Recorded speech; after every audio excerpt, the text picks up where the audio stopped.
नमस्कार दोस्तों, साथी संदेश लाइव में आपका एक बार फिर से स्वागत है। गर्मियों का मौसम आ चुका है दोस्तों। आपने देखा होगा कि इस मौसम में ज्यादातर क्या, मैक्सिमम सभी लोग आंखों पर काले चश्मे चढ़ाकर गर्मी से बचने का प्रयास करते हैं। लेकिन क्या सिर्फ काला चश्मा लगाना काफी होगा? मैं बोलता हूं नहीं, लेकिन इसकी पूरी जानकारी लेने के लिए आज हम अपने दर्शकों के लिए, आप लोगों की जानकारी के लिए हम पहुंचे हैं सुपेला गदा चौक पे स्थित है भारती मैडम का, छाया भारती मैडम का क्लिनिक। रेटिना स्पेशलिस्ट है, आई स्पेशलिस्ट है। बहुत सारी जानकारियां आज आपको उपलब्ध कराएंगे आंखों से रिलेटेड, इस गर्मी के मौसम को खास लेकर के। मैडम, सबसे पहले आपका स्वागत है। धन्यवाद। मैडम, गर्मियों का मौसम शुरू हो चुका है। लोग मैक्सिमम गर्मियों के मौसम में काले चश्मे यूज करते हैं, लेकिन इन काले चश्मों में भी एक दोष बताया जाता है कि कुछ फाइबर के होते हैं, कुछ ग्लास के होते हैं। हमने ऐसा सुना है, हमें पता नहीं है ठीक से कि क्या है। तो क्या काले चश्मे लगाने से आंखों की सुरक्षा हो जाती है? और अगर काले चश्मे लगाने हैं तो फाइबर वाले लगाने चाहिए या ग्लास वाले? आपका प्रश्न बहुत सही है। गर्मी में बहुत तेज धूप रहती है, तो चश्मा तो डेफिनेटली होना चाहिए, डार्क कलर का, चाहे वो काला हो चाहे ब्राउन हो।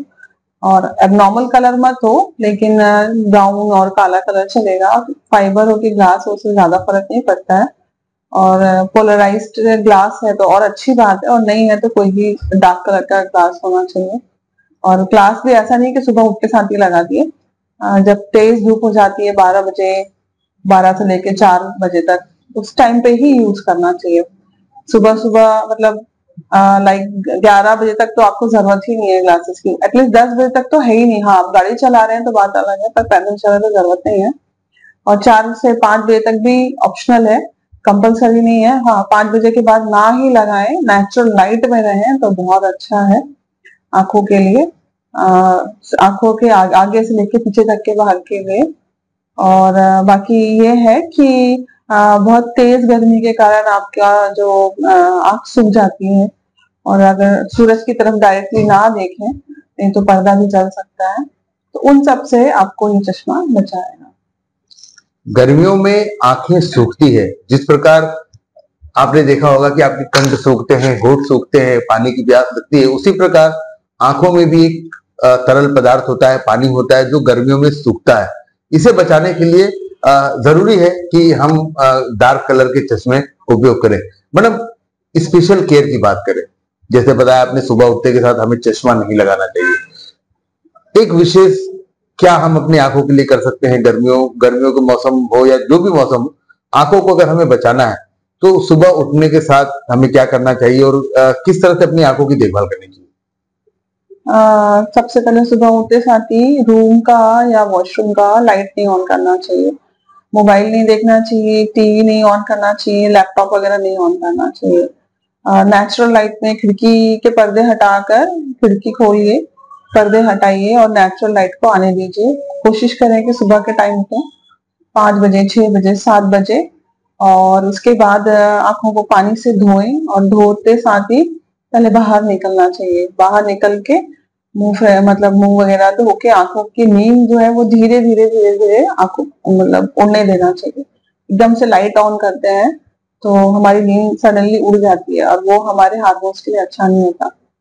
और सो के उठते साथ ही फिर कोशिश करना चाहिए कि नंगे पैर आप गार्डन में घास के ऊपर, रेत के ऊपर चलें। एटलीस्ट आधा घंटा कम से कम पैदल घास के ऊपर, रेत के ऊपर रहें, और 1 घंटा कम से कम अपने आप को एटलीस्ट 9 बजे तक आप घर से बाहर रखें। गार्डन एरिया है तो गार्डन एरिया में टाइम स्पेंड करें। हरा कलर आंखों के लिए बहुत अच्छा होता है, इसीलिए सो के उठते साथ ही गार्डन एरिया में फूल पेड़ पौधे, अगर गार्डन नहीं है बालकनी है तो बालकनी में फूल पेड़ पौधे लगाइए और वहां पे टाइम स्पेंड करिए। तो ये इससे क्या होगा कि आपकी ब्लड सप्लाई आंखों की और ब्रेन की बहुत अच्छी, एक्यूप्रेशर इफेक्ट होता है घास के ऊपर चलने से और रेत के ऊपर चलने से, तो आपकी ब्लड सप्लाई बढ़ जाती है। और उसके बाद फिर बाकी आपकी रूटीन दिनचर्या जैसी है वो आप डेफिनेटली जैसे करते हैं वैसे करिए। और ढलती हुई शाम को फिर आप बाहर निकल जाइए। ढलती हुई शाम में भी कोई आर्टिफिशियल लाइट नहीं होना चाहिए, कोई गैजेट्स नहीं होना चाहिए पास में। और फिर सोने के 1 घंटा पहले और सो के उठने के 1 घंटा तक फिर मोबाइल वगैरह का बिल्कुल यूज मत करिए। अपनी बॉडी से मोबाइल को बहुत दूर रखिए। उसकी रेडिएशन से हमारे जो नए सेल्स बनते हैं, स्टेम सेल्स हैं, हार्मोन्स हैं, वो सारी चीजें डिस्टर्ब होती हैं। तो अगर ये हो सके तो रूटीन लाइफ में हर इंसान को करना चाहिए। इससे सिर्फ ना केवल आंखें अच्छी रहेगी, हमारी बॉडी भी अच्छी रहेगी। मैडम कुछ लोग जैसे आपने बोला कि रेडिएशन वो होता ही है, लेकिन कुछ लोग अपने आप को बहुत ज्यादा बड़े डॉक्टर समझ लेते हैं। वो बोलते हैं कि हम अपने मोबाइल को तो एरोप्लेन मोड में डाल देते हैं और हम अपने बगल में रख के सोते हैं, क्योंकि हमें रात में उठ करके या सुबह उठ के हमें समय देखना होता है। तो वो तो अननेसेसरी, जाहिर सी बात है, मोबाइल देखना ही हुआ। क्या इफेक्ट पड़ेगा इससे? इतनी अच्छी घड़ियां आती हैं, वॉल क्लॉक है, टेबल क्लॉक है, अलार्म क्लॉक है, आप वो यूज कर सकते हैं। मोबाइल के को ही देखना जरूरी नहीं है। वो एक एडिक्शन है, मोबाइल एक एडिक्शन है। और जितना अपने आप को डी एडिक्ट करें, जितना अपने आप को मोबाइल से दूर रखें, एटलीस्ट हर रोज दिन में सोने के अलावा भी आपके पास ऐसा कुछ पीरियड होना चाहिए 1 घंटा या 2 घंटा जिसमें आप मोबाइल को छू ही नहीं रहे, मोबाइल को यूज ही नहीं कर रहे। तो ये और अपना टाइम जो है वो नेचर में स्पेंड कर रहे हैं। तो उससे ना आपको केवल शुद्ध रोशनी मिलेगी, बल्कि शुद्ध हवा पानी भी मिलेगी। मैडम नशे बहुत सारे हैं, जैसा आपने कहा कि मोबाइल भी एक नशा है। शराब का सेवन करने वालों के, स्मोक करने वालों के फेफड़े, गुर्दे, एक कोई ऑर्गन खराब होते हैं। लेकिन मोबाइल का एडिक्शन, मोबाइल का नशा एक ऐसा कौन सा नशा है, इससे क्या मतलब होता है? सबसे पहली बात तो इंसान खुद को रोक नहीं पाता है। हर हर टाइम उसको हाथ में मोबाइल चाहिए। एंड फिर उसमें जो भी एक्टिविटी करते हो आप, चाहे वो आपके काम की हो, चाहे ना हो, चाहे वो इंस्टाग्राम में रील्स देखना हो, या चाहे खुद के लिए कुछ करना हो, हमेशा हम उसमें कोई यूजफुल नहीं करते हैं। बात करने के अलावा मोबाइल का और भी यूज है डेफिनेटली, और हम सब उस पर डिपेंडेंट है।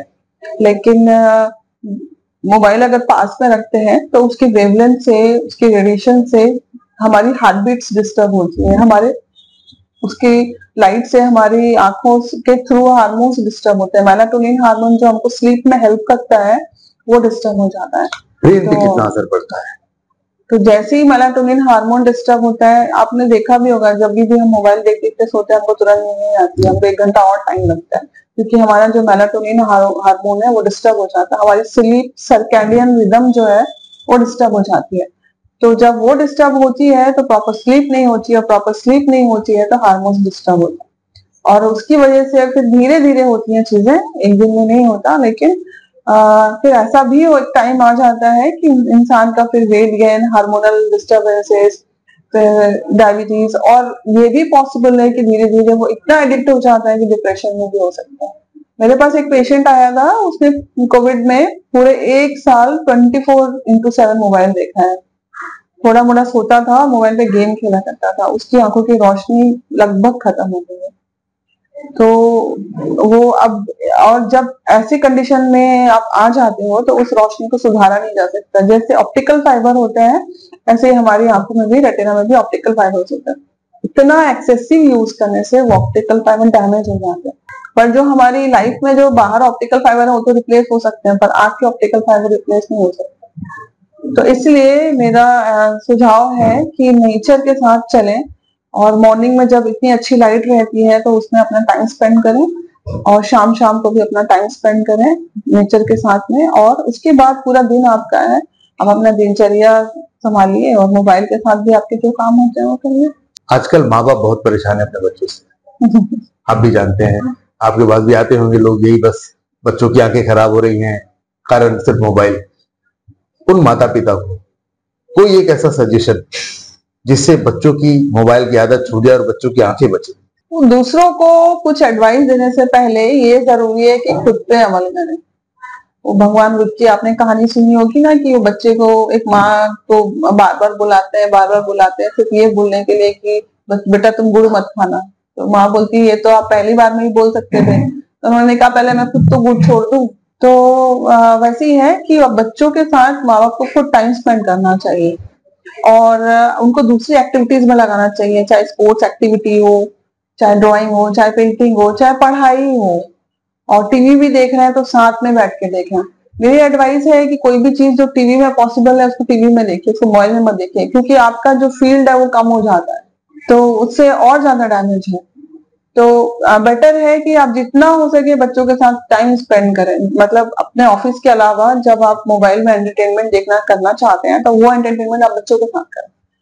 तो उससे ना केवल फैमिली में आपस में बॉन्ड डेवलप होगा, खाना भी साथ में बैठ के खाएं, उससे मोबाइल यूज ना करें, तो इससे फैमिली में बॉन्ड बनता है, बहुत सारे टॉपिक पे अच्छा डिस्कशन होता है, फैमिली में अंडरस्टैंडिंग बनती है और इस तरह से वो डी एडिक्शन की जरूरत ही नहीं है, खुद ब खुद मोबाइल लाइफ से थोड़ा दूर हो जाएगा।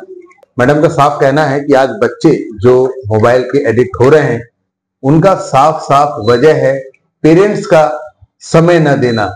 पेरेंट्स अपने कामों में ही उलझे रहते हैं और पेरेंट्स स्वयं भी मोबाइल में उलझे रहते हैं, जिसे देख करके बच्चे भी मोबाइल के शिकार हो रहे हैं।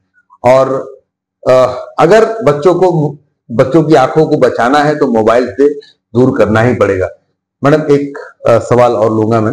ज्यादातर लोग आंखों की जो भी परेशानी होती है, कभी ऐसा कुछ लगता है तो बहुत डॉक्टर बाहर भी घूम रहे हैं और सभी की सलाह ये होती है कि सीधा चेन्नई चले जाएं, आप चेन्नई जाओ, आप चेन्नई जाओ, चेन्नई जाओ। क्या हमारे भिलाई शहर में, दुर्ग जिले में, हमारे छत्तीसगढ़ में आंखों का बेहतरीन से बेहतरीन इलाज संभव है या नहीं? हाँ बिल्कुल है। चेन्नई जाने में कोई बुराई नहीं है, बट वहां से ही हम लोग सीख के आए हैं। रेटिना का जो है काम चेन्नई नहीं और भी हमारे देश में और भी जगह पे होता है, इसके सेंटर्स हैं और वहीं से हम लोग सब सीख के आए हुए हैं।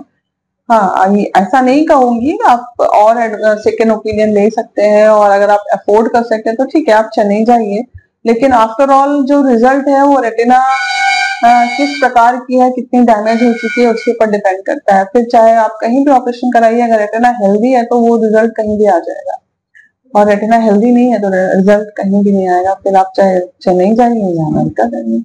सभी इलाज दुर्ग जिले में, भिलाई शहर में और छत्तीसगढ़ प्रदेश में अवेलेबल है।